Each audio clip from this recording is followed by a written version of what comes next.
मेरा प्रश्न सीधा था, लेकिन बड़ा गोल मटोल जवाब दिया गया है। मेरा प्रश्न था कि क्या यह बात सही है कि किसानों द्वारा खरीदे गए फसलों की राशि का भुगतान किस्तों में किया जाता है, और यदि किस्तों में किया जाता है और भुगतान में देरी होती है तो क्या ब्याज सहित राशि का भुगतान सरकार करेगी?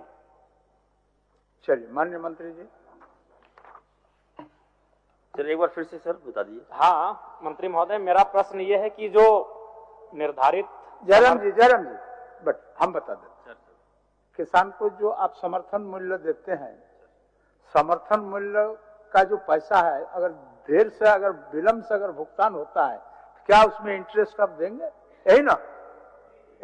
ठीक है, बोलिए अध्यक्ष महोदय। जी बोलिए। सर निश्चित तौर पर महोदय, अगर कहीं लगेगा कि हम लोग क्योंकि किसानों का अगर हक हम लोग मार रहे हैं तो निश्चित तौर पर इंटरेस्ट देंगे महोदय, ऐसी कोई बात नहीं है।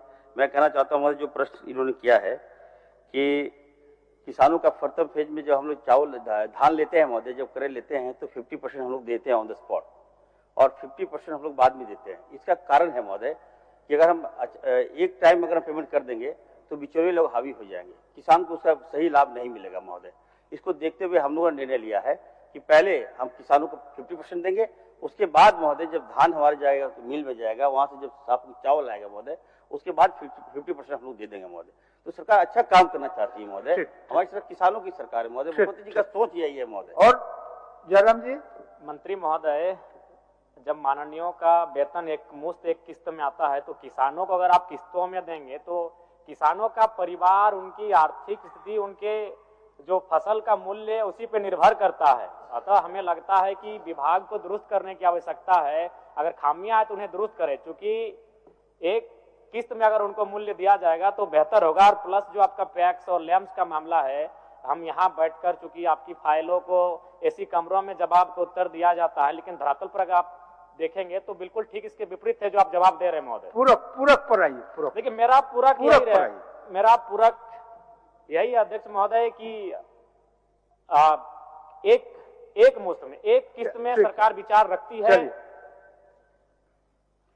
सर मैंने कहा ना सर कि हम किसान की जो हित है सर उसको देखते हैं। विधायक जी जो कहना चाह रहे हैं कि एक मुश्त में महोदय, अगर एक मुश्त में देंगे तो महोदय इसमें करप्शन बढ़ेगा महोदय, सभी किसानों को लाभ नहीं मिलेगा। हमारा झारखंड है महोदय, आदिवासी ट्रैवल है महोदय, ये लोग जाएंगे तो वहाँ बिचौलिए लोग लेके जाएंगे, उनका पता चला धान भी दिए पैसा भी नहीं मिला महोदय।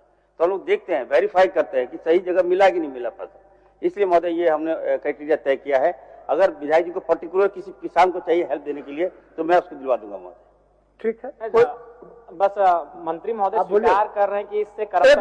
एक मिनट, आपका माननीय मुख्यमंत्री जी इच्छा व्यक्त किए हैं संतुष्ट करने के लिए। माननीय जयराम मातो जी का जो सवाल है, सवाल बहुत स्पष्ट है, थोड़ा शायद मंत्री जी इसको क्लियर नहीं कर पा रहे हैं।